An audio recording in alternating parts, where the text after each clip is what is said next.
Hello everybody. I hope all of you are having a good day today. I hope you guys will bear with me. I need to vent just a little.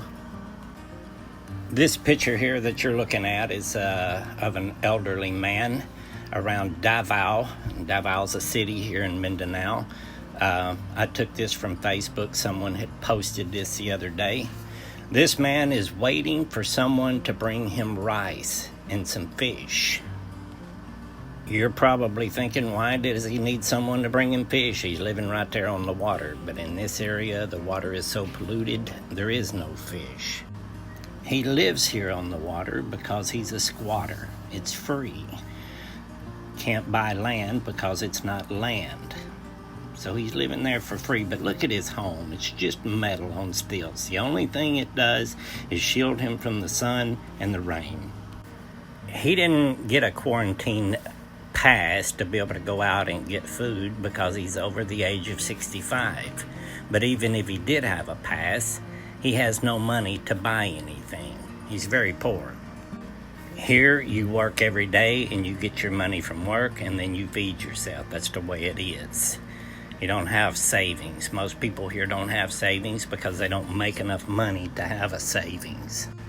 Right now in the Philippines, this picture is very common all over. There are thousands and thousands of people just like this man all over the Philippines right now, starving because of this quarantine. I'm not here to bash the quarantine. If that's what is required to end all of this, then so be it. What I am bashing today is what's going on all over the world in countries like the Philippines. There are relief efforts going on all over the Philippines right now, but it is a very slow process. Can you imagine trying to get rice and food to all these millions of people all over the Philippines and all these remote places, trying to get food to them? It's almost impossible. It takes forever. These next couple of pictures and videos are of my brother-in-law and us. We have family on some of the little islands that are starving right now. All they've had for 3 weeks is some rice and squash, and that's it.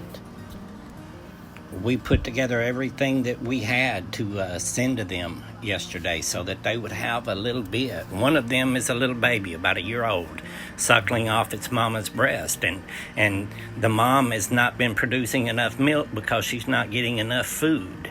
The baby was so happy to get some biscuits. She was eating biscuits. She was eating so fast she got choked. We were blessed to be able to do this. Not everybody is able to do it. One of the only things that has saved the area is the markets staying open right now. For whenever people do have a little bit of money, they're able to come into town and buy some fish and buy some rice whenever they need it. Well, we found out yesterday that for the next 4 days, all of the markets are going to be shut down for the Holy Week.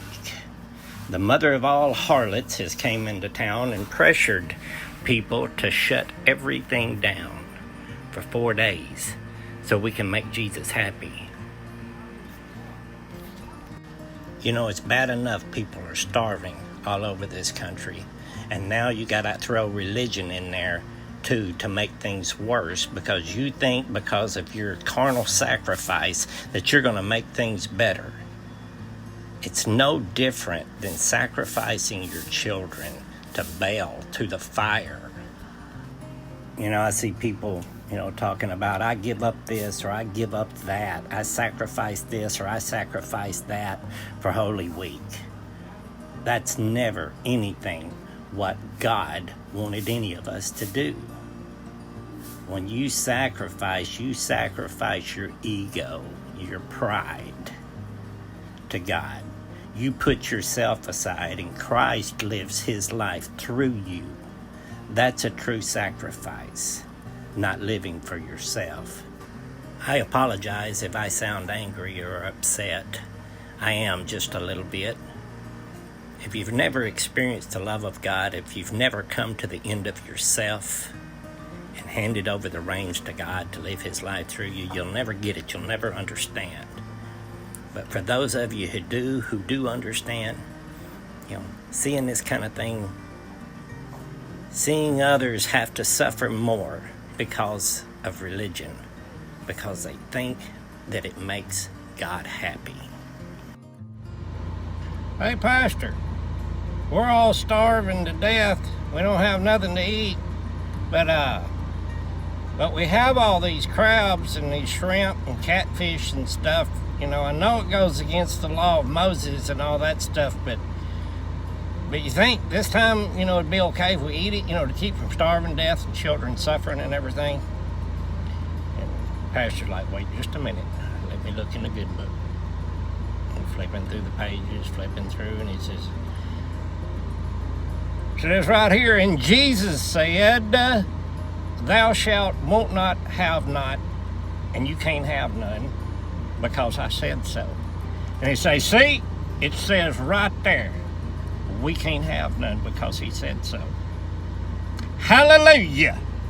We're all going to starve to death, and it's going to be a painful process, but we're going to have a special place in God's heart. None of our women wear long dresses, long hair, and we don't listen to musical instruments in the church either, so we're going to really be special in God's eyes. We'll let all these heathens out here eat these shrimp and crabs, catfish and stuff. They're going to burn in hell. We have a special place in God's heart because we let our children starve to death because the good book said we can't have none because he said so. Hallelujah.